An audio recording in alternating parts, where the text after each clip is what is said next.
Decía Humberto Eco que las redes sociales habían dado voz a una tamaña cantidad de idiotas. Lo decía el gran filósofo de nuestro tiempo, Humberto Eco. Y recordaba yo esta frase tan lapidaria cuando horas después del grave hecho que ocurrido al interior de la agrupación especializada, en donde fallecía, muerta, acuchilladas, una joven de 18 años, Lidia Mesa, las redes se comenzaron a inundar de frases, de acusaciones, de señalamientos, no hacia la actitud criminal de Marcelo Piloto, no hacia la actitud criminal y cómplice de agentes policiales, no por el papel del grupo criminal de trata de personas que estaba detrás de Lidia. No, la gente comenzó a acusarla, a Lidia, a la víctima, a la joven de 18 años, oriunda, del departamento de San Pedro. A ella la acusaban. Ella era culpable de haber recibido 17 puñaladas.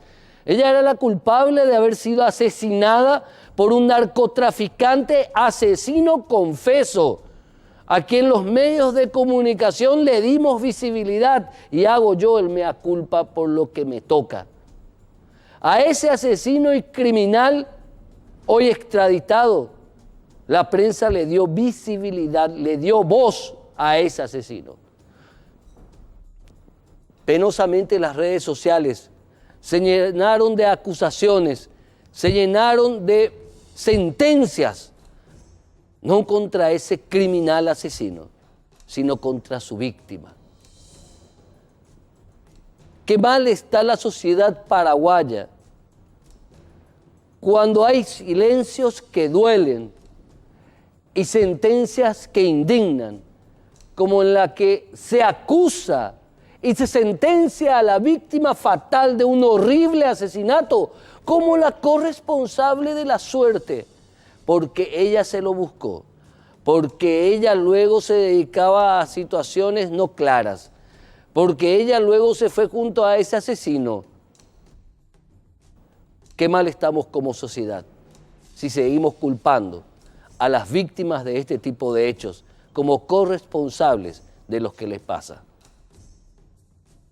Penosamente, en otras circunstancias, ojalá que no más en las mismas, se van a dar nuevamente muchas lidias y penosamente digo que como sociedad no aprendemos, vamos a seguir acusando a esas lidias por sus horribles muertes.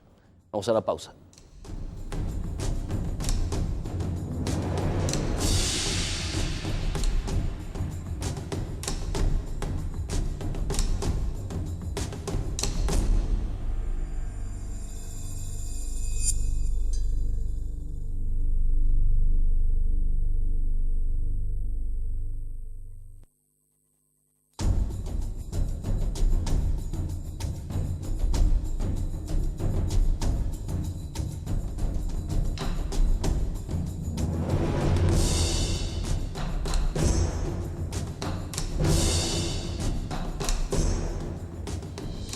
Nos acompaña el doctor César Caballero, quien representa a la familia de Lidia. Doctor César Caballero, bienvenido. Muchas gracias, muy amable, don Héctor. A las órdenes. Hay muchos temas, muchas aristas, porque al parecer en un primer momento la atención o mediática o hasta institucional, policial y fiscal se centraba en el hecho, doctor Caballero, en el asesinato nomás, en que la víctima era una mujer que había ido ahí a hacer un servicio sexual. Pero se quedaba hasta ahí la atención. Pero hay demasiado detrás, demasiadas aristas, demasiadas cuestiones que hay que denunciar y que hay que exigir que se investiguen, doctor. Agradecemos primeramente la invitación, Héctor, y también agradecemos a los medios de prensa, porque gracias a ustedes esto se está abriendo nuevamente. En primer momento ellos querían, con la arista que usted menciona, querían derivar directamente al artículo 29 del autor. Sabemos que hay un autor principal. Se querían quedar ahí en el artículo 29. Quedaban ahí exclusivamente en el artículo 29. Como se dice en la jerga popular, muerto el perro termina la rabia. Ya lo extraditaban, ya no había problema. La expulsión es en este caso, Néstor. Ahora, ¿quiénes son los instigadores? ¿Quiénes son las personas cómplices? Hay una red de proselitismo. Hay toda una red, Héctor. ¿Cómo se fue a parar Lidia ahí? ¿Quiénes son las personas que estuvieron antes en la celda de este Marcelino? Se tiene que investigar esto, Héctor. Hasta ahora, en este momento, estamos a días del hecho, no hay nada claro. Sabemos de la autoridad de Marcelino. ¿Quiénes son los coautores? ¿Quiénes son los cómplices? ¿O quiénes son las personas que instigaron a realizar eso? Porque suponemos que Marcelino realizó esto. Prácticamente, Marcelo Piloto realizó esto tratando de quedarse, que se ha imputado y tratando de ligarse a una causa de nuestro país. O sea, el asesinato era parte de una estrategia para que el tipo se quede. Digámosle estrategia. Digámosle estrategia. Pues es un hecho criminal esto. Sí, señor. El crimen. El crimen en sí tiene que ser investigado todos, sin dejar ninguna arista. Está la arista de los instigadores, está la arista de los cómplices, está la arista de la red. Sí. Y eso es lo que se tiene que investigar en este país. Ya que Marcelo va a ser juzgado, me imagino, en el Brasil, tiene que ser investigado esto. Ahora, la fiscal que está a cargo de la causa Lidia Mesa, que es Irene Álvarez, ya solicitó también la apertura de una causa en la unidad especializada de trata de personas. Es muy importante esto. Para otra línea de investigación. Esto es muy relevante lo que hizo la fiscal Irene Álvarez. Ahí nos damos cuenta entonces que el Ministerio Público está tomando otra actitud. El tema de trata de personas va a ser una línea investigativa paralela. Y también se confiscaron circuitos de TV, libros de novedades, documentaciones, hay declaraciones de 100 agentes policiales y 2 civiles. Hay varias cuestiones que está haciendo la fiscal Irene Álvarez paralelamente. Que con respecto al tema de la trata de personas, es muy importante esto que hizo la fiscal Irene Álvarez. ¿Qué a vos, en tu conocimiento, en todos los datos que tenés, muchos de los que contaste, otro que hasta ahora callaste, porque sé que tenés muchos datos que no está dando a conocer, ¿qué debería investigar Irene Álvarez con respecto al tema de la estructura de la trata de personas? Primeramente, ¿quiénes son las personas que reclutan a estas chicas? Pues estas son chicas jóvenes, venidas del interior. ¿Quiénes son estas personas que reclutan? ¿Quiénes son estas personas que después las prostituyen? Lastimosamente, esa es la palabra utilizada. ¿Quiénes son las personas que se lucran con estas chicas? Amén del hecho en sí del homicidio. ¿Policías? Pudiera ser. No me aventuro. Pero no descartas tampoco. Ninguno. ¿Estuvieron policías involucrados en el sistema que hizo, para no decir otra cosa, que Lidia vaya a su muerte? Lo llamativo de todo esto es el momento donde la familia de Lidia, su padre, don Francisco, recibe la noticia. Se apersona en la casa una chica que ustedes tienen el nombre. Puedo lanzar también en este momento el apellido Sotelo. Soledad. Soledad Sotelo. Soledad Sotelo. Así mismo. Ese es el primer nombre que salta. ¿Qué hace primer nombre que salta y que identifica los familiares. ¿Era conocida Soledad Sotelo? Amiga supuesta, la que le consiguió el trabajo a Lidia. Sí. Conjuntamente con otro muchacho que también voy a lanzar el nombre porque también todo el mundo sabe. Con Derlis. Se menciona con Derlis. Derlis Paredes. Derlis Paredes. Así mismo, creo que ya fue, en este momento ya fue indagado por el Ministerio Público. Yo no sé en qué carácter, si es indagatoria o es testificada. ¿Fueron intermediarios en este trabajo, entre comillas? De buscarle el trabajo según los familiares. Se apersonó en la casa de don Francisco de esta Sotelo en una ambulancia de una funeraria para comentarle al padre lo acaecido, la muerte de su hija. Ella le cuenta, no es que le llamó la fiscalía, no le llamó la policía. No, no, señor, ella le cuenta. Aparte de todo eso, lo que llama la atención, ahí le menciona a esta Soledad que ella tendría que ser la chica que tendría que estar con Marcelo ese día, que tenía que irse en ese lugar ese día, que se salvó gracias a Lidia. Eso todo le cuenta a don Francisco, al papá a don Francisco, que es el papá de Lidia. Así mismo. En ese momento llega una patrullera, dice, según las manifestaciones del señor Francisco, de la ciudad de San Antonio. Detrás de eso llega otra patrullera de la ciudad de Ñemby. Esta Soledad se retira en una patrullera de la ciudad de Ñemby. Muy llamativo. ¿Quién avisa a Soledad Sotelo que murió Lidia? Esas son las aristas que tiene que investigar el Ministerio Público y que hasta ahora no está investigando. ¿Qué otra cuestión tiene que investigar? ¿El papel de este joven Derlis Paredes? El papel de Derlis Paredes y el papel de la funeraria. ¿Quiénes son las personas que le contrataron el servicio de la funeraria? ¿Es cierto que ya estaba pagada la funeraria? Supuestamente pagada, pero hasta ahora están reclamando. Una persona de nombre Nélida, creo que fue la segunda chica, si me recordás esa ¿Natalia? parte. Natalia, ¿puede ser? Natalia. Es la persona que supuestamente iba a pagar. ¿Y quién es Natalia? ¿Quién es Natalia? Esa es la pregunta para el Ministerio Público. ¿Quién le menciona a Natalia? Nadie, solamente los medios de prensa. Requerimos la información de todo. Los medios de prensa están mucho más avanzados que el Ministerio Público. Eso es así de fácil. Por suerte ahora está la confirmación que la fiscal Álvarez, bueno, el tema del asesinato es una cuestión, el tema de la trata de personas, que evidentemente un tema de trata de personas acá es otra cuestión. ¿Qué más debería investigar en ese ámbito? En ese ámbito de la trata. Sí. Las personas reclutadoras, las personas que reclutan a estas pobres chicas, jóvenes. Y que el papá también no sabía que se dedicaba a ella. Totalmente que no sabían. Son gente muy humilde, muy de campo. Venido del campo, pero se fueron a trabajar en la Argentina. Hace poco vinieron nuevamente a nuestro país. El papá no sabía, el papá te negó a muerte que si sabía o no que su hija se dedicaba a eso. Jura que no sabía. Jura que no sabía. Así mismo. Bueno, después, pero también, en cierto momento, estas dos cuestiones jurídicas independientes, trata de personas y el homicidio, se unen.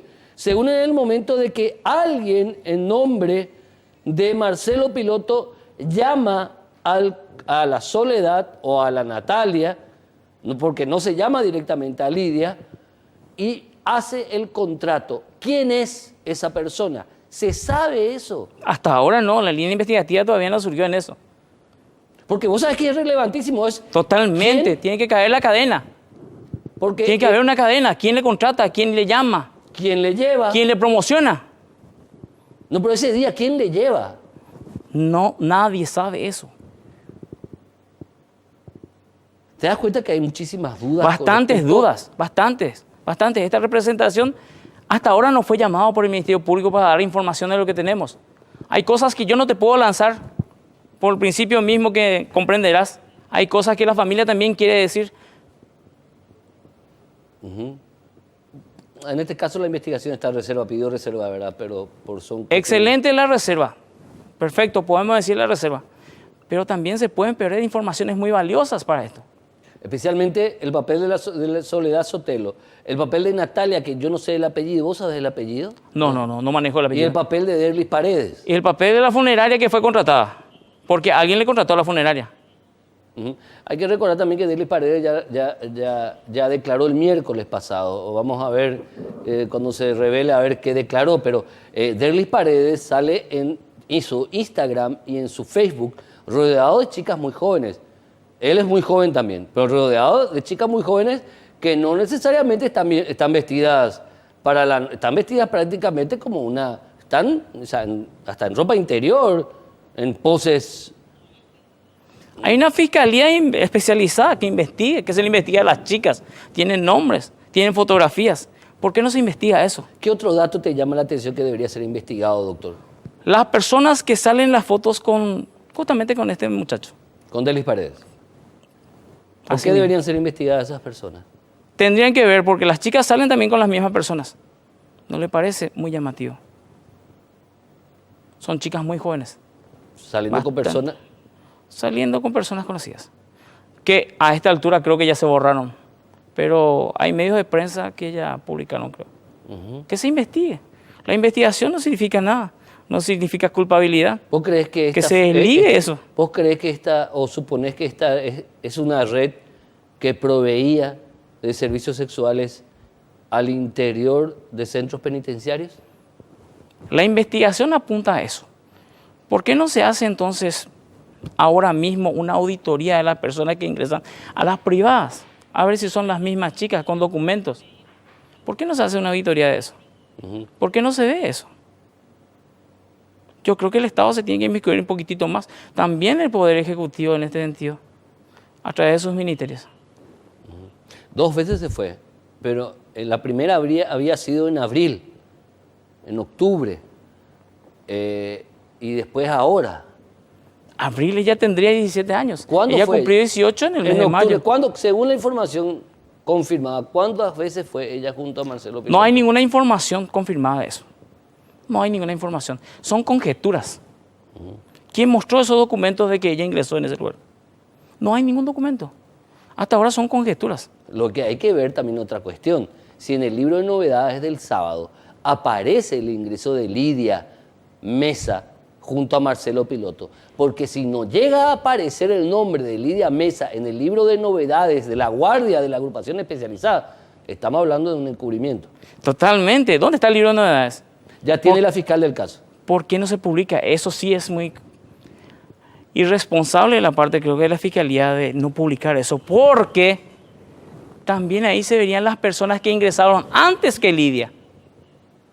Ahí estamos hablando de los cómplices. ¿Vos ya hablaste con la fiscal del caso? Todavía no nos convocan. Desde el sábado, desde la morgue, yo estoy esperando que me convoquen. Hasta ahora no me ¿Y no convocan. te podés ir junto a ella directamente? Puedo acercarme, la Fiscalía está de paro en este momento. Yo no puedo estar obstruyendo. Ellos son los responsables de la investigación. Yo todavía no estoy entrando por completo. Compréndame que ahora estamos en una etapa de duelo con los familiares que no me pueden ni poder ni venir conmigo para patrocinar, inclusive. Pero esta es la etapa de la investigación que el Ministerio Público tendría que ¿Vos tener. continúas siendo abogado de la familia? Sí, continúo. Ahora, César, otra cuestión que tiene que ver, volvamos a eso. En un momento dado, la estructura de trata de personas y el homicidio se vinculan, obviamente en el homicidio, pero también en quién hizo que Lidia vaya otra vez, tanto en la primera ocasión como en la segunda. Si existió esa primera ocasión. Si existió esa primera ocasión, pero en esta segunda y fatal ocasión, ¿quién fue? ¿Quién fue el que hizo la llamada? Un agente. Porque, a ver, Marcelo Piloto le tuvo que llamar a alguien. Y imagínate, él no puede tener teléfono, tenía teléfono, ahí se prueba otra irregularidad. O a través de alguien tenía que contactar a esta señorita. O al que era el representante. Esa es la red que se tiene que investigar. Pero hay una cosa muy llamativa también en esa parte. Dice ser el abogado que estuvo antes de que ingresara Lidia. Y también que supuestamente había un periodista, que hasta ahora no... Que era un periodista del New York Times, supuestamente un colombiano. Pero creo que ya desmintió también eso el medio. No, admitió que hubo la entrevista. Sí. El medio admitió que hubo la entrevista, pero que no pagó nada, porque supuestamente se decía que se pagó a Marcelo Piloto para eso.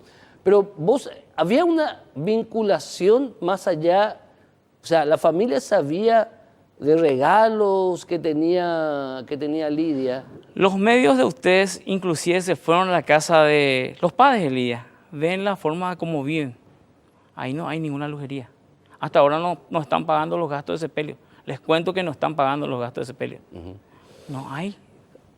Otra clave, por último, ¿cuál es la otra clave que el ministerio, sin revelar las cosas que todavía sabes que no podés contar, sobre qué otro punto se debe tomar atención?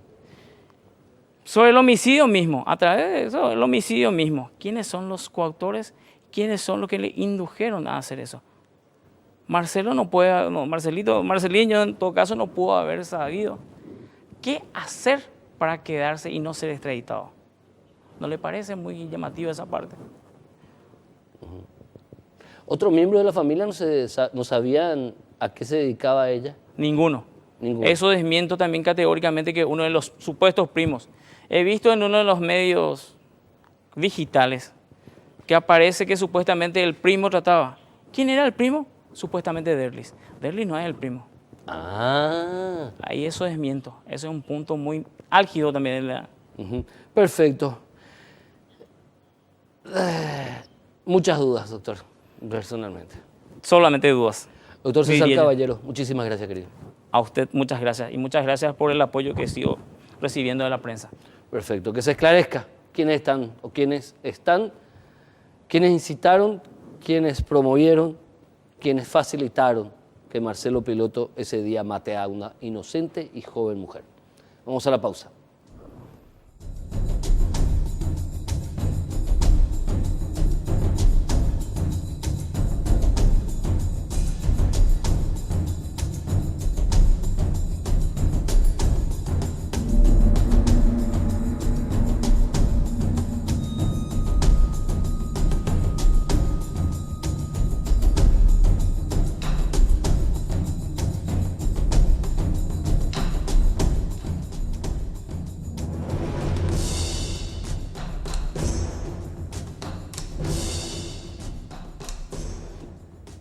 narcos que viven a cuerpo de rey, ladrones de gallina que sufren de lo peor, estafadores, lavadores de dinero que pasan tras las sombras a cuerpo de rey, ladrones de celulares que deben pedir o deben mendigar para comer. Ese es el resumen de lo que hoy llamamos política criminal, que incluye a los tres poderes del Estado. Es momento que tengamos una política criminal mucho más, por un lado, humana, pero mucho más dura por el otro. Invitamos para hablar y comenzar a hablar de esto, a partir de todo lo que pasó con Marcelo Piloto, la grave crisis que se originó tras ese horrible asesinato a manos de este narcotraficante asesino, a la doctora Carolina Yanes, reconocida catedrática, académica, doctora en Derecho, especialista en el ámbito penal, consultora internacional y hoy día también postulante a la Corte Suprema de Justicia. Doctora Carolina Yanes, bienvenida. Buenas tardes, Héctor. Muchas gracias y aquí a las órdenes para hablar de un tema que nos interesa a todos los ciudadanos. Ex magistrada también. Sí, ex fiscal. Principalmente, me olvidé de poner eso, ex magistrada. Sí. Obviamente habrás estado enterada de todo lo que pasó, doctora. Habrás estado a sabiendas de todo esto y yo digo, esto tiene que ver con política criminal, con leyes más duras, con sistemas penitenciarios más estrictos para quienes deben sufrir toda la rigidez del Estado. Tiene que ver con la organización de la política criminal o la organización de cómo el Estado va a ejercer el poder penal que tiene, ¿verdad? Esa organización es la que está ausente hoy, porque hoy tenemos leyes, tenemos un nuevo sistema penal, tenemos un Ministerio Público dotado con facultades de ejercer la acción penal pública hasta las últimas consecuencias y también de prescindir de su ejercicio cuando los hechos no son tan graves. Tenemos un Poder Judicial que conforme al diseño constitucional debe garantizar que ese proceso se realice con absoluta racionalidad y con respeto de la dignidad humana de todos los intervinientes en el proceso penal. Llámese víctimas y victimarios también. O sea, la Constitución establece un programa político de cómo se va a ejercer el poder penal del Estado. Los involucrados, es decir, los poderes del Estado, los tres poderes del Estado, el Ministerio Público y la sociedad civil, inclusive nosotros los operadores, los medios inclusive, somos copartícipes de la definición y de la configuración de la política criminal. O sea, ¿qué tipo de sistema penal queremos? ¿Qué tipo de país queremos ser? ¿Cómo vamos a combatir la criminalidad? ¿Cómo vamos a atacar sus causas desde la prevención? ¿Qué vamos a hacer con las personas privadas de libertad?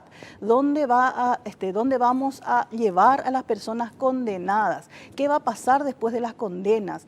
¿Cuánta pena vamos a dar por los casos graves? ¿Cuánta pena vamos...? En fin, todo lo que tenga que ver con la definición de cómo se va a ejercer el poder penal del Estado. Eso es política criminal y eso es tarea de los poderes del Estado y en participación o con el auxilio, la ayuda de la sociedad civil en su totalidad. ¿Sabe qué pasa, doctora? Parece que el Estado paraguayo, a través de sus organismos correspondientes, es tan comprensivo con el ladrón de cuello blanco, el estafador, lavador de dinero, con el narcotraficante, y es tan duro con el ladrón de poca monta, es tan duro con el ladrón de gallinas. Vos sabés que esa es la sensación que queda. Por ejemplo, Marcelo Piloto vivía a cuerpo de rey, tenía todas las comodidades, ni bien llegó, tenía una linda barba, un lindo peinado, ni bien llegó al Brasil se lo rapó, se le puso una remera blanca y un pantalón blanco y una zapatilla. O sea, desde ese punto mismo, o sea, ya se nota que al parecer hay una actitud diferente, que creo que es una actitud diferente, que se mueve por el peso o el valor económico de quien es atendido en ese momento. Lo que pasa es que las cabezas responsables de cada una de estas instituciones nunca se sentaron a coordinar cómo iban a ejercer este poder penal, porque el poder penal no termina con la aprobación de un nuevo código o de una nueva constitución. No pasa por la parte normativa solamente. La parte normativa es un aspecto, que es el de la formulación. La parte operativa es la verdaderamente trascendental, porque esa es la que en este momento está desarticulada. Acá, por un lado, existe un ministerio público que tiene muchísimo poder para la persecución penal, y eso está bien, porque en alguna medida es a los efectos de la defensa de la sociedad, de la búsqueda de la verdad y del castigo al verdadero responsable. Pero no utiliza ese poder de manera racional a fin de que sea eficiente. ¿Por qué? Porque tiene diversas alternativas o respuestas que puede dar la criminalidad. Sin embargo, aplica la misma fuerza o sigue el camino más largo para todos los casos. ¿Y eso qué provoca o produce? El congestionamiento de todas las causas. Entonces, ¿eso qué refleja? Que no hay una política criminal de cómo se va a ejercer la acción penal pública, por ejemplo. Por un lado, eso es en lo que concierne al Ministerio Público. Por otro lado, el Poder Judicial, que debe controlar que ese ejercicio no sea irracional y no se desborde, tampoco tiene jurisprudencia uniforme o criterios uniformes en la aplicación del ejercicio de la acción. Entonces, ¿qué es lo que tenemos? Tenemos una anarquía total en la aplicación de herramientas muy importantes que tenemos en la ley, que podrían haber sido mucho más útiles de lo que hasta el momento son, y nos hubiese conducido a una situación de mayor seguridad jurídica y de mayor respeto inclusive de los derechos fundamentales y de los derechos humanos. Porque hoy, más allá de Piloto y de los criminales o terroristas que han aparecido en los últimos días, las penitenciarías están colapsadas. Y eso es parte, el reflejo de que no hay una política criminal que se ocupe de la cuestión penitenciaria. No se termina el trabajo con la aplicación de la pena en el juicio oral. Le dicen al Ministerio de Justicia, hacete cargo vos, sí. Y el Ministerio de Justicia es uno de los ministerios con menos infraestructura y menos poder económico de todo el Estado. Exactamente. Maravilla está haciendo el ministro J. Ríos tratando de calafatear el barco, sí. ¿Verdad? Porque es una locura. Sí, pero esas son medidas ya realizadas sobre los hechos consumados. La política criminal, conforme a su moderna concepción, son las herramientas, llámese reglas, planes, estrategias, métodos, mecanismos que tiene el Estado para dar respuestas a la criminalidad desde su aspecto preventivo y represivo. Entonces, esas respuestas están en las leyes y están en los operadores, pero se tienen que organizar. Acá no existe esa organización de cómo se va a ejercer el poder penal. Por eso tenemos estos desfasajes tan escandalosos, ¿verdad? Desde la formulación de las normas, en algunos casos que deben ser ajustadas, en otros casos están acordes a lo que dice la Constitución y a lo que dice el derecho internacional al cual el Paraguay está comprometido, tienen que aterrizar en normas operativas y en implementación material, humana, organizativa. Y eso es lo que nos está haciendo. Tenemos un código de ejecución penitenciaria, también uno de los más avanzados, pero de ninguna manera se puede decir que se cumple la finalidad constitucional de la pena, que es la rehabilitación y reinserción a la sociedad. ¿Cómo puede cumplirse en las condiciones en que se encuentran las penitenciarías? Tenemos este caso escandaloso, donde un criminal peligroso, porque están dadas las muestras de su peligrosidad, es recluido en un lugar que no es. Un hotel. No corresponde al sistema penitenciario, no forma parte del sistema penitenciario, no se rige por sus reglas, no forma parte del sistema penal. Y tiene, obviamente, todos los privilegios que vimos que tiene, y está prácticamente discriminado en el sentido positivo para ser privilegiado. Y esto es la demostración que mató a alguien cuando se le dio la gana. En las narices de las autoridades, ¿verdad? Sí. Que si se investiga un poco más... Y hasta prácticamente podríamos- las narices, porque si bien la gente no conoce mucho, el homicidio se dio en uno mira de frente a la agrupación especializada y unos 50 metros desde la entrada hay una especie de rotonda, que es un edificio de 2 plantas. Y ahí es la guardia. Y está llena de habitaciones. Y Marcelo Piloto ocupaba una de esas habitaciones. Ahí, en la guardia. Ahí ocurrió el asesinato. Es terrible. Y nadie escuchó los gritos. Nadie escuchó los gritos. La pobre chica tuvo una muerte lenta. Agonizó. Sí. Es terrible lo que Terrorífico, pasó. Y es la demostración que la política... Esto, lo que hizo Marcelo Piloto, es la demostración que la política criminal no se aplica, no sirve, no existe, no existe, entiendo. no está configurada. ¿Cuál es el papel, ya que te estás postulando a la Corte Suprema de Justicia, cuál es el papel o cuál sería un papel de la Corte Suprema de Justicia en todo esto, del Poder Judicial? Justamente, la Sala Penal de la Corte y la Corte como cabeza de un poder del Estado, juntamente con el Ministerio Público en una primera fase, tienen que sentarse a analizar, en primer lugar, todos los insumos que tienen arrojados por la persecución penal. ¿Qué significa eso? Bueno, ¿cuántos casos de homicidio tenemos en Asunción? ¿Cuántos casos de homicidio tenemos en Ciudad del Este? Los casos de abigeato en donde se producen con mayor frecuencia. O sea, insumos estadísticos a los efectos de que... ¿Existen, doctora? Sí, yo sé que existen, pero no se hace absolutamente nada con ellos. A los efectos de organizar cómo se va a ejercer la acción penal. Y el Ministerio Público tiene que tener protocolos de actuación en cada región. Yo sé que en algunos casos tiene. Lo que no sé es si tiene eco en la Corte eso. Porque eso tiene que llegar al Poder Judicial y el Poder Judicial tiene que establecer jurisprudencialmente cuál es la salida para ese tipo de casos. Y eso se plasma al interior del Poder Judicial y es, digamos, aplicado por los operadores. Los propios abogados ya saben que hay jurisprudencia de que en hechos punibles, bagatelarios, generalmente si hay reparación del daño, se da criterio de oportunidad y sobreseimiento. O sea, están las herramientas, no es necesario cambiar las herramientas legales. Acá lo que es importante es sentarse a ver, con estas herramientas legales, ¿de qué manera yo puedo cumplir con el programa político constitucional con relación al ejercicio del poder penal y la protección de la sociedad? Porque eso es, digamos, esa es la finalidad superior. Y obviamente, como somos un sistema o un país que ha optado por un modelo político ius humanista, donde se establece como punto de partida para el ejercicio del poder en general el respeto a la dignidad de las personas, el respeto a la dignidad humana, entonces nosotros no podemos concebir dentro de un modelo como penas de muerte, por ejemplo, o penas perpetuas. ¿Por qué? Porque el constituyente estableció como finalidad de la pena la rehabilitación y reinserción a la sociedad de los condenados. Entonces, si esa es la meta, que de por sí es bastante ambiciosa, nosotros no estamos haciendo en este momento el camino para llegar a esa meta.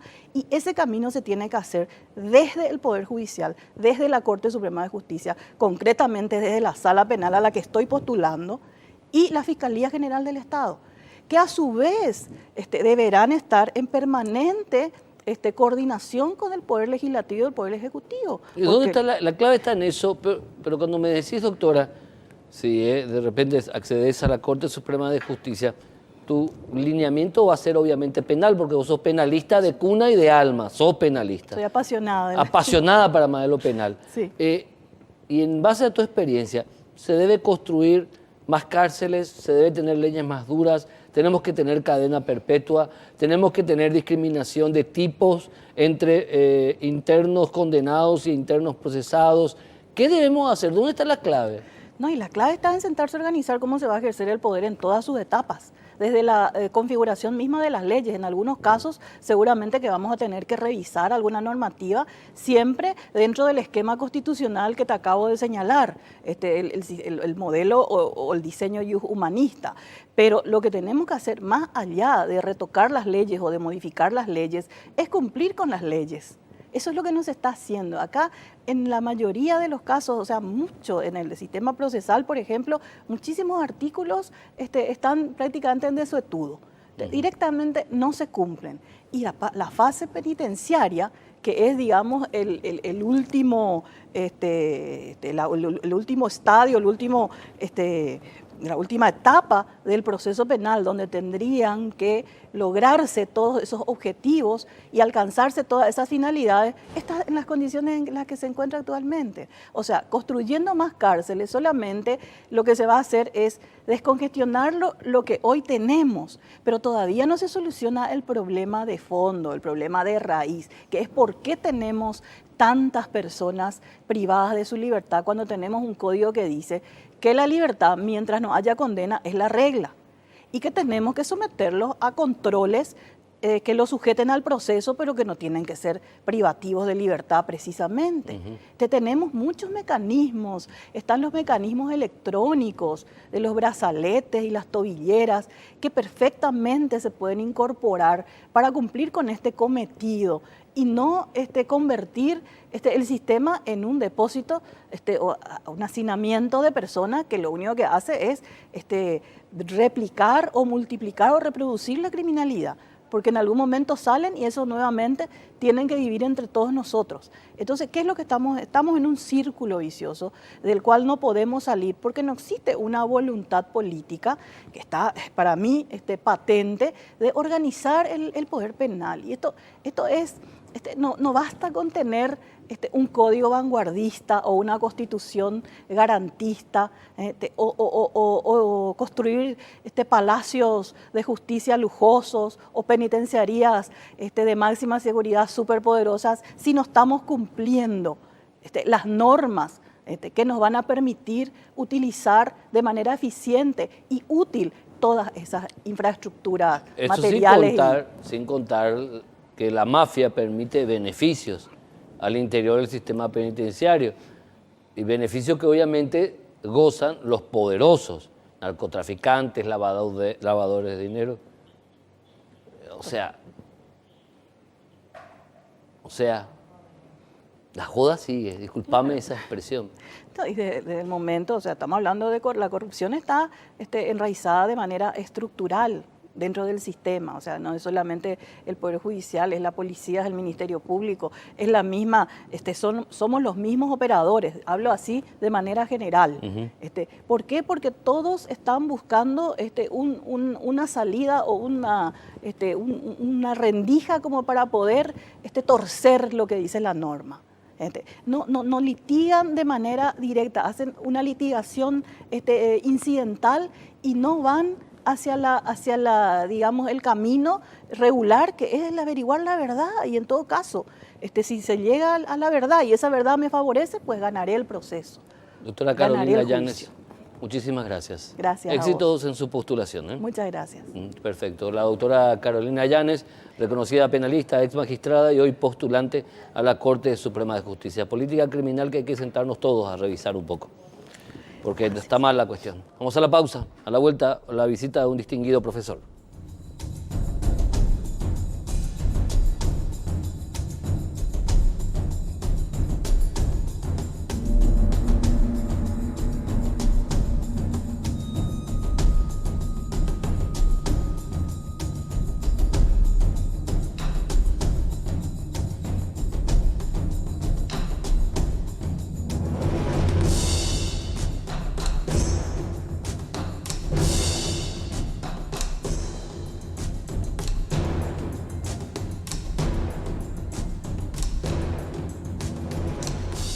Hace poco el distinguido académico, profesor, doctor, no sé cuántos títulos, ex titular del Jurado de Enjuiciamiento de Magistrados, y distinguido maestro mío, presentó en formato libro, su anteproyecto de ley que modifica la ley orgánica del Jurado de Enjuiciamiento de Magistrados, que establece una serie de variables, de modificaciones que dan luz y ejecutividad a esta institución que, a pesar de los esfuerzos, sigue siendo criticada por varias aristas. Doctor Florentín López Cáceres, ¿cómo estás, querido? Muy bien, buenas noches, buenas tardes. Estoy muy complacido por la invitación y estoy a tu disposición. Bienvenido. Recientemente presentaste esto en un evento y en la tapa ya se ve las ideas centrales. Por ejemplo, este proyecto de ley de modificación de la Carta Orgánica de la Ley del Jurado de Enjuiciamiento de Magistrados establece que el enjuiciamiento solamente será por acusación. Correcto, así mismo es. ¿Qué otras aristas o qué otras modificaciones establece este anteproyecto de ley, doctor? Bueno, en primer lugar, la Constitución habla de un Consejo de la Magistratura y de un jurado de enjuiciamiento de magistrados que se incorporó en el año 92, nuestra Sí, Carta Magna. La justicia paraguaya, desde Francia hasta 1989, era dependiente del Poder Ejecutivo. Entonces se buscó, los intelectuales de la época buscaron cuál es el mejor camino, cuál es el mecanismo para buscar la independencia de la justicia en el Paraguay. Y entonces se incorporó en la Constitución de 92, a semejanza del Consejo de la Magistratura Española, de la francesa y de la italiana, el Consejo. Y el jurado vino de la Argentina. Por el Consejo uno entra, son 8 los que eligen para entrar en las ternas, para incorporarse en el Poder Judicial. Y el jurado es el órgano constitucional de control. Sí, señor. Pero ¿cuál es la finalidad constitucional? El fin de los constituyentes. Buscar la independencia de la justicia. ¿Vos eras constituyente también? No fui constituyente, renuncié cuando iba a ser. Ah, renunciaste. Renuncié en un momento dado. Bueno, ocurre que ahí... ¿Pero qué ocurre con la ley? La primera ley que rigió fue la ley 131 del año 93. Después la ley 1084 del 97. Y la actual es del año 2009. La que se modifica. Tengo 5 minutos, tengo cinco minutos y quiero, como académico que sos, y gracias por ese preámbulo, y en general, este anteproyecto de ley, ¿qué busca, doctor? Busca la independencia de los jueces, que los jueces paraguayos sean libres, que no tengan miedo para aplicar la ley y que por aplicar la ley no sean suspendidos, enjuiciados y removidos de oficio. Hoy pasa eso. Hoy pasa eso. Por ejemplo, otra de las modificaciones es que en la competencia del jurado se incorpora la facultad de enjuiciar a defensores públicos y síndicos. Sí, señor. Pero también, esto es importantísimo, este anteproyecto establece la supresión de la suspensión y el enjuiciamiento de oficio. Correcto. Ahora solamente pueden enjuiciar. Tienen acción para acusar. El jurado va a ser solamente juez hoy día. De acuerdo al anteproyecto. Ahora, el jurado... Son jueces y parte. Es juez y parte. Sí. El jurado, al iniciar de oficio, le acusa al magistrado. Y luego le juzga y luego le remueve o le absuelve. Es que es inconstitucional, juez y parte. Contrario al artículo 16 de la Constitución. Sí. Se viola el debido proceso legal. Y el juez no tiene, como el juez no va a tener miedo para aplicar la ley. Es una pregunta que hay que hacerse. Y, ¿Tienen miedo nuestros jueces? lo peor que le puede pasar a una democracia es que sus jueces tengan miedo. Claro, la corrupción. ¿Por qué hay impunidad? Los jueces tienen miedo. Otra modificación de tu anteproyecto de ley, si en 180 días de iniciado el proceso el jurado no dicta sentencia, el enjuiciado quedará absuelto de pleno derecho. Así mismo es. Eso tiene que ser así porque el proceso debe ser corto, debe ser rápido. Para no tenerles amenazados. Uno, eso. Y por otro lado, se está deteriorando la imagen de la justicia. No es que se le protege a la persona del juez. Lo que se protege la imagen de la justicia, es la investidura del magistrado. Que debe ser blindada Claro. para el bien de la democracia. Claro. O sea, ¿quién va a creer más en los jueces? Cuando una persona es denunciada y es enjuiciado, automáticamente queda embarrada su imagen.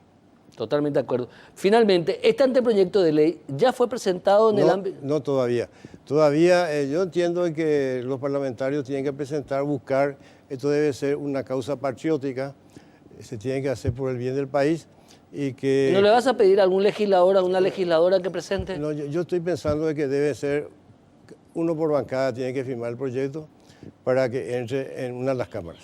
Ojalá que vamos a impulsar eso. Personalmente te digo, vamos a comprometer a los legisladores que por lo menos ya el año que viene, o por lo menos metan este año, antes se puede meter antes. Acá lo importante sería, antes de Decíalo. terminar, ¿verdad? Lo importante sería el apoyo de la prensa y que la ciudadanía apoye seriamente Perfecto. este anteproyecto para que se apruebe. Muchísimas gracias, Gracias. profesor Florentino López Cáceres. Muchas gracias. Dale, muchísimas gracias. De esta manera cerramos una edición más de Causa Justa. Nos volvemos a encontrar el próximo domingo.